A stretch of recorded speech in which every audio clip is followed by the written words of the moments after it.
switches back to Hebrew, though the theme is the same. Now, actually, I encountered also the references to chapter 7 in another source, which is to say it pops up as a significance in Christian interpretations. Specifically, like there's this image at the end of chapter 7. Chapter 7, what do we say? Verse 22 of chapter 7. Daniel says, until the Ancient of Days came and meted out justice for the holy ones of the Most High, and the time came when the holy ones took possession of the kingdom. Then you say, the fourth beast is the fourth kingdom shall be on earth, which shall be different from all the kingdoms, and shall consume all the earth, and shall harrow it and grind it to dust, and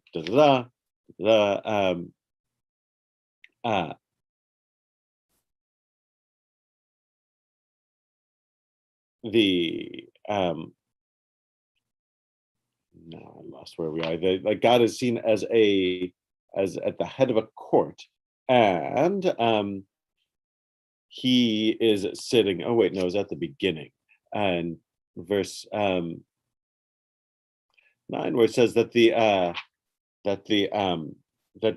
that God is sitting there, and Ben Adam comes out to him. That there's verse 13. Seeing the visions of the night, and look, the clouds of the heavens, one like a human being was coming, and he reached the Ancient of Days, and they approached before him. And to him were given dominion and honor and kingship, and all the people, nations, and tongues did serve him. Like that is that's the Son of Man reference that pops up, because Jesus in the Gospels will occasionally refer to himself as the Son of Man, which is this enigmatic phrase. What does it mean, the Son of Man? And here, that same phrase is at the serving God, and people are serving him. The Son of Man in Hebrew Aramaic is, Ben Adam. It means person, and sort of like in it isn't as enigmatic maybe as it would be in as it feels in English, where it feels like it's a significant phrase. In fact, it's probably different from that, but it meaning is probably more prosaic than that. But Daniel's vision, where there's a human being at the right hand of God, is becomes significant later in Christological thought.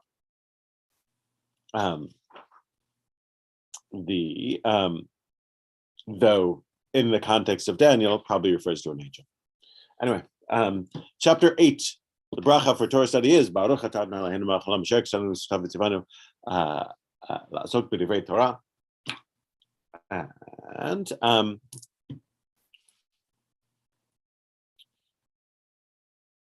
chapter 8. This is a continuation of. He says, in the third year of Belshazzar's reign, a vision appeared to me, Daniel, after what had appeared to me before.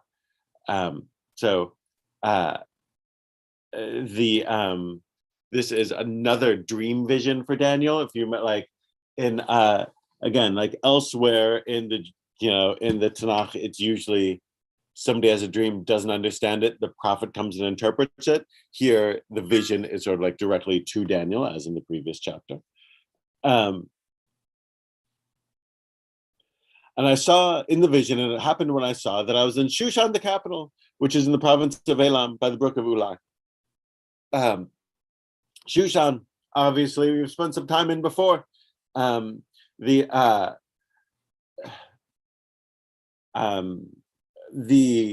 JSB note here is that Shushan, which is of course this is a Babylonian story. Esther, of course, is a Persian story. The Shushan, Susa, if you look on the current map, is on that border between Iran and Iraq now, between Persia and Babylon. So here, where the Babylonian Empire is ascendant, he's saying that it's under Babylonian control, and the JSB note is that that it might have been their winter capital, right? Different. If you live in particularly hot or cold climate. You have a winter capital and a summer capital, depending on where it's like pleasant to live. So he says the winter capital. Whether that's true or not, but this is a rare reference outside of Esther to Shushan. And I raised my eyes, verse 3, and saw, and look, a ram was standing before the brook, and it had two horns, and the horns were high, and one was higher than the other, and the higher one sprouted last. So again, these are the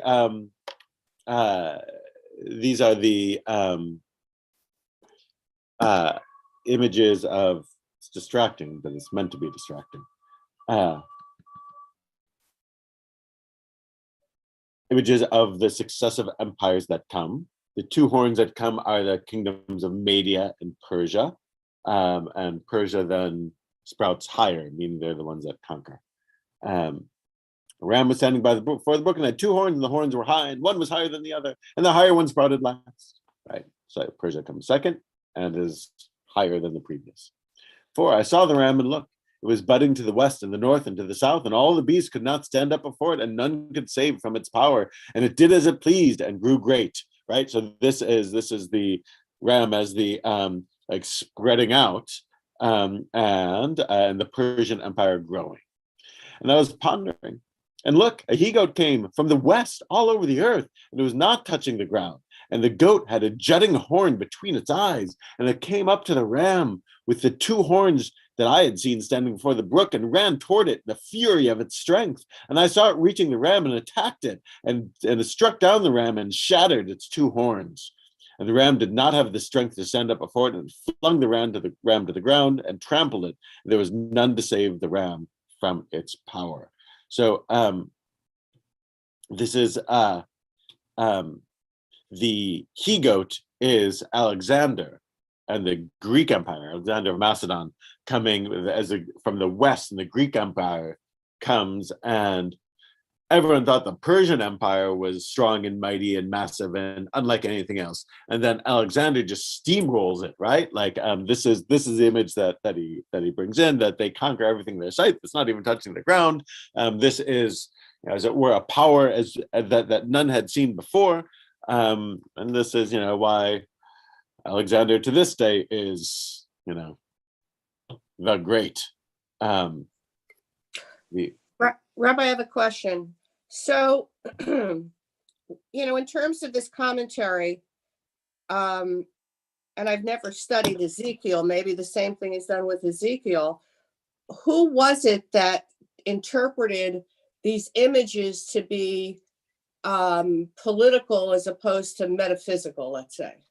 I think I haven't seen anything otherwise, which is to say, if I took a Christian Bible off my shelf or anything like this,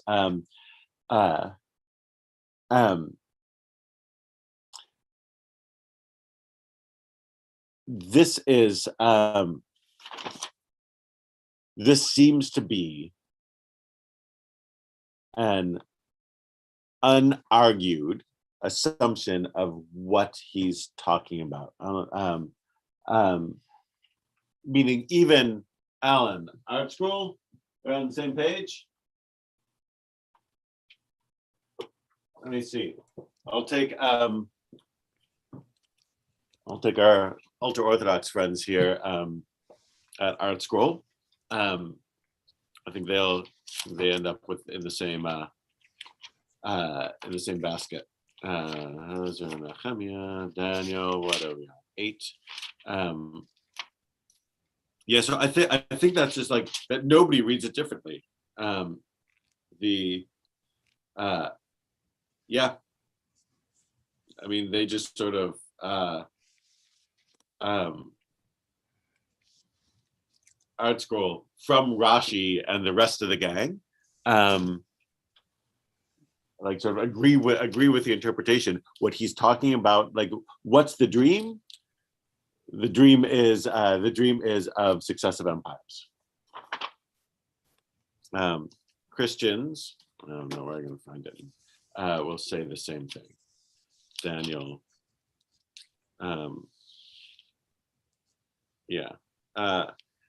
Like this, in my Christian Bible, the The two-horned ram is the Medo-Persian Empire. The advance of the Persians is irreversible. And the male goat from the west is Alexander the Great, who overthrew the Persian Empire. I mean, this, yeah, by verse 21, the Alexander reference is explicit. And in 20, Median Persia is explicit. So that part is there. Anyway, we'll move on. You'll see it as we move on. So Alexander comes, throws everyone out of the way. Verse 8, the he-goat became very great, and it grew mighty, and the large horn was broken, and 4 jutting ones sprouted in its stead to the 4 corners of the heaven. Right? So that's Alexander dies relatively young. Like he's dead at like what was it, 30 or something? And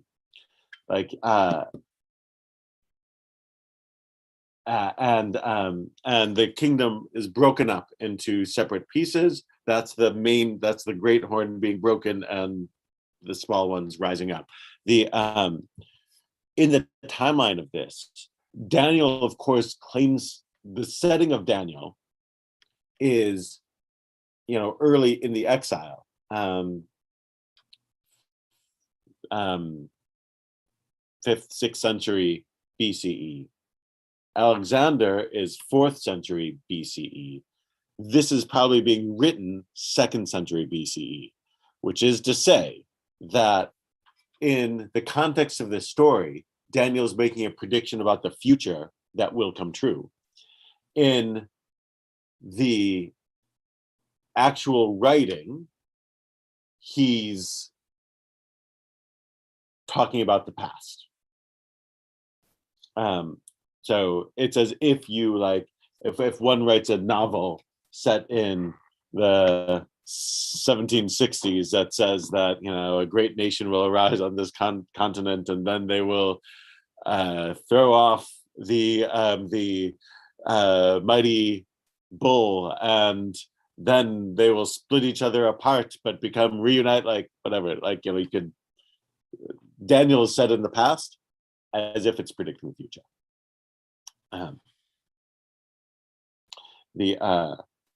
Alexander dies 323 BCE, and the empire is broken up. 10 years before that, by the way, he had conquered the land of Israel, right? Like that's the most of that period is somewhat lost to history. We don't have much from that period, but from the land of Israel. But if Cyrus, we ended kings with the Judites being exiled from Jerusalem. The temple's destroyed, and the Judites are exiled to Babylon. In 586 BCE, Cyrus restores them 70 years later. And then we sort of don't know much of what goes on in between those two times until Alexander conquers the territory in 333 BC. So those couple of hundred years are hard to pin down. And then, in fact, we don't know much about what's going on from the time that Alexander conquers until the Hanukkah story. Then after that, we have a much better sense of what's going on. Verse 9, and from one of them came a puny horn that grew exceedingly towards the south and towards the east and towards the splendid land. So the puny horn is Antiochus. This is, this is the old school insult. Antiochus, he's a puny horn. He takes over a part of Alexander's empire and spreads to this and wants to spread his influence to the south and the east towards the splendid land, which is to say from Syria down to the land of Israel. The land of Israel obviously is the splendid land. Verse 10, and it grew to the host of the heavens and brought down some of the stars from the host and trampled them. That's the attack on the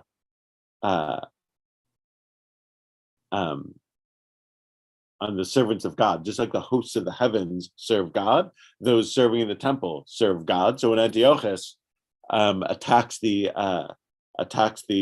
temple, This is like attacking the host of the heaven. 11, it came to the commander of the host. It grew, and from the daily offering was taken away, and the firm place of his sanctuary is flung away, meaning the temple offerings stopped.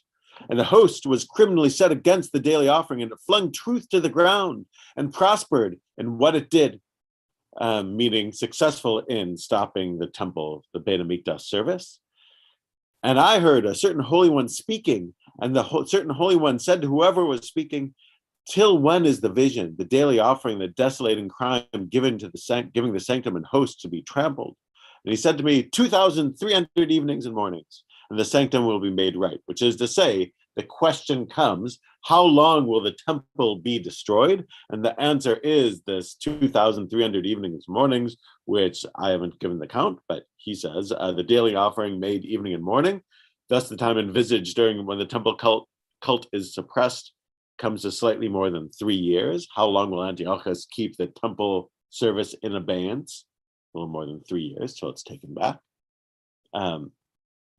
14, he said, and he said to me, 2,300 evenings and mornings, and the sanctum will be made right. 15, and it happened when I, Daniel, saw the vision, that I saw an understanding, and look, standing before me was the likeness of a man. Again, likeness of a man has the sense of an angel who appears as a human, but somehow you can tell isn't. And I heard a human voice in the midst of this, of the ulai, and it called out and it said, Gabriel, make that one understand what is seen. Now, Gabriel is the angel that he's talking to. Angels, as you might know, are all over the Tanakh. It's only in Daniel that they start getting names. In rabbinic literature, they'll have names, and in Daniel, they have names. But before that, and this is, of course, again, like probably the last thing written that makes it into the Tanakh. So before that, angels don't have names. Here, they start to get names. Gabriel, Michael, etc., etc.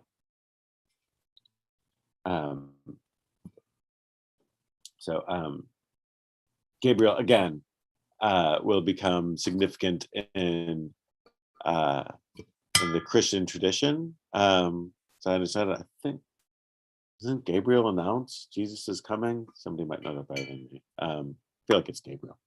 So yeah. Here, finally, an angel with a name, Gabriel. 17, and he came to where I stood, and when he came, I was terrified and fell on my face. Right, like this is typical for seeing an angel. He's freaked out. Again, this is all a dream. And he said to me, "Understand, O human, that the vision is for the end time." Again. Ben Adam, sometimes translated as son of man, but probably just means human. In Hebrew, if you want to say person, you'd say Ben Adam. 18, and he spoke to me, and I fell into a trance, my face on the ground, and he touched me and made me stand up. Again, as Alter notes, that trance-like state is will occasionally be the case for encounters with God or with a divine being. Abraham at the Brit Bein HaBetarim is sort of in a trance. That's just before Abraham's circumcision. There's the ratification of the covenant with God, which is one of the wilder scenes in the Tanakh, where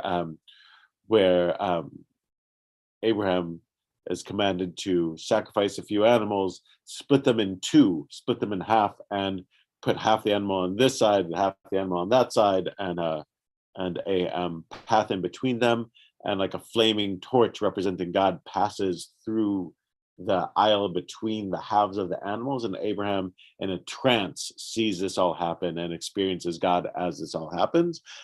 It is the part of Parshat Lech Lecha that rabbis tend not to talk about because it's so wild. But that's also here. He falls into a trance. The 19, and he said, I'm about to make known to you what will be in the latter time of the wrath, for it is the appointed time for the end. The ram that you saw with the horn is the king of Media and Persia, to Linda's earlier question. And the he-goat is the king of Greece. And the great horn that is between his eyes is the first king, i.e. Alexander. And the one broken and the four stood instead are the four kingdoms that rose up from a nation and not through its power, meaning they inherit Alexander's kingdom after him. 23, in the latter time of his kingdom, when the crimes are fulfilled, an impudent king will rise up, Antiochus, who understands enigmas, and his power will grow mighty, but not through his own power. And he will lay waste wondrously and prosper in what he does, and lay waste to the mighty ones and to the people of the holy ones, defeating the Jews of the land of Israel. And with his shrewdness, he will prosper in the deceit he possesses, and his mind, and in his mind he will grow great and lay waste to the many unawares. He, of course, will claim divinity for himself. And he will stand against the prince of princes, but he will be broken effortlessly. And the portent of evening and morning that was said is truth. And you keep this vision a secret, for it is for a long time off. And I, Daniel, was devastated and stricken for a long time. And I arose and did the king's tasks and was dumbfounded over the vision, and none understood.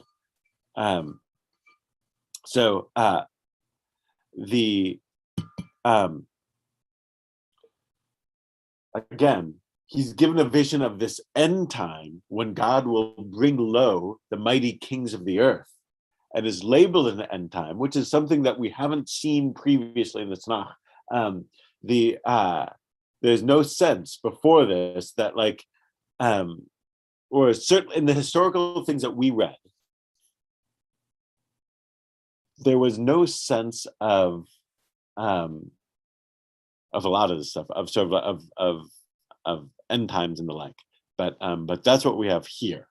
And again, in the context of the story, they're saying that this is a long time off. It's a couple hundred years away. But of course, in reality, it likely was what was going on, like in the time of the unknown author. I'll pause right there.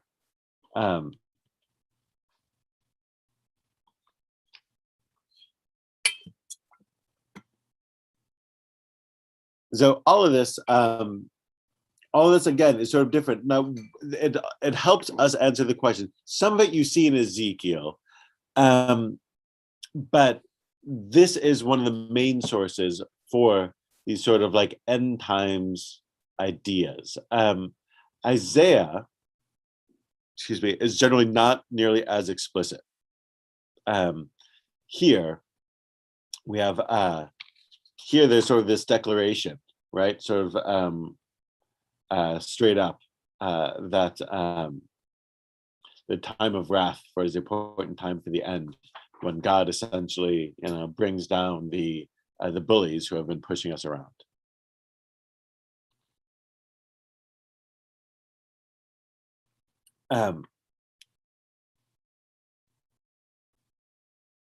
We're good with this?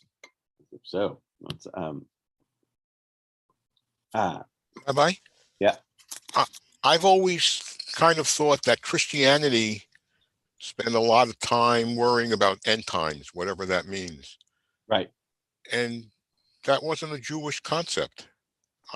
Aside from this, which I don't understand, I don't think I can't remember any other literature that worries about end times. Right. So I would say the Christianity and Judaism split, on one sense, is real, but I think better said, it's one of emphasis. Meaning, it's there. It is much more emphasized in traditional classical Christianity, and less emphasized in mainstream Judaism, and much less emphasized in non-Orthodox Judaism, and not hugely prominent in, say, modern Orthodoxy, and in certain corners of the Jewish world, more emphasized. So I mean this, and again, like you can, we could say like don't understand like what's really meant by the time of the wrath and the time of the end. Like regardless, it's here. Like sort of like whether or not we understand it, like it's very clearly here and very clearly like part of the Jewish tradition. It's in the Bible. Like there's no there's no impeaching the source, but it tends not to be emphasized in different corners of the Jewish world.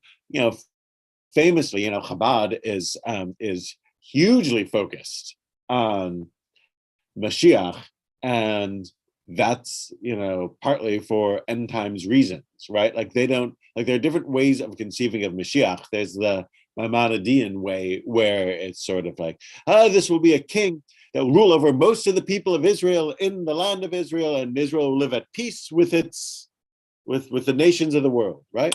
Which is a very rationalist thing. Like we're very far from it today, but it's not impossible to envision a time when when Israelis and Palestinians find a way to exist the way France and Germany finally find a way to coexist after centuries of war, right? Like sort of like it's I don't know how it's going to happen, but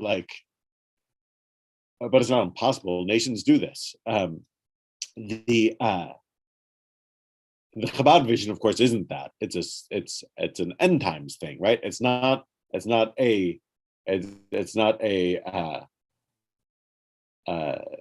nice version of the world as it is, but it's a world fundamentally transformed, and it's pulling from this part of the tradition and the mystical part of the tradition. That the mystical part of tradition will really deal with this, that we're living in a certain era of history, and there will be a different era that follows us.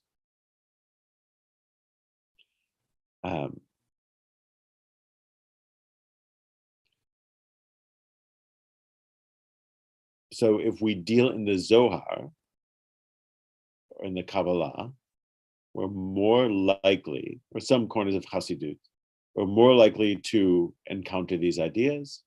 So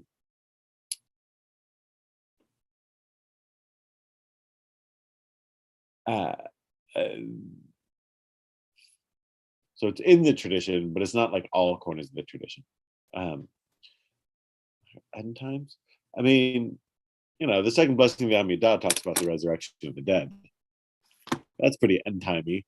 So there is that reference that comes up 3 times a day in the Siddur, right? Like in any traditional and any conservative or Orthodox Siddur that you see. And to a certain extent, Aleinu, right? Let's see if I can come up with a good reference there.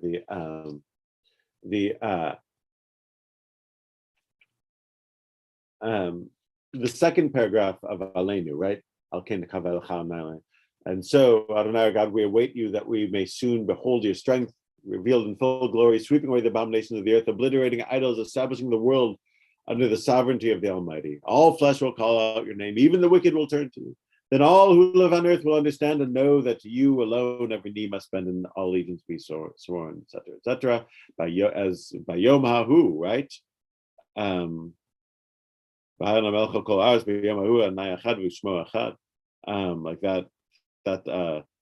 that reference, Adonai shall be acknowledged as sovereign of all the earth. On that day, Adonai shall be one in the name of God, one. Like that,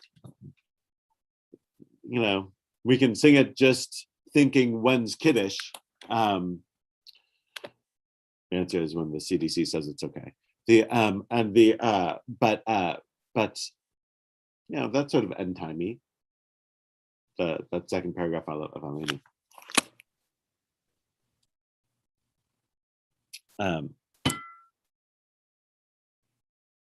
Yeah.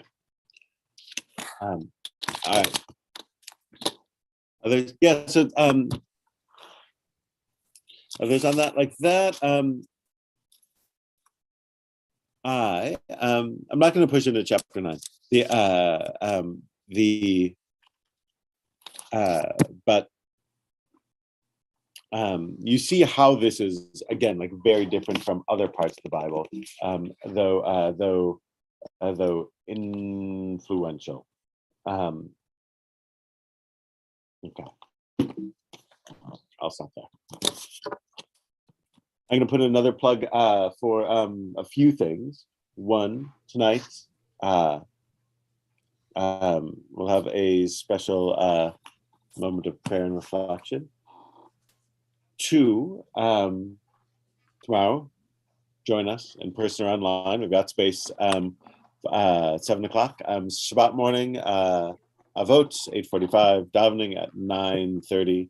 Sunday night is Shavuot, so join us online at 7 o'clock for Shavuot study. We'll study in cooperation with other area synagogues, and then daven in the evening. So that's like 7 to 9 Sunday night, and the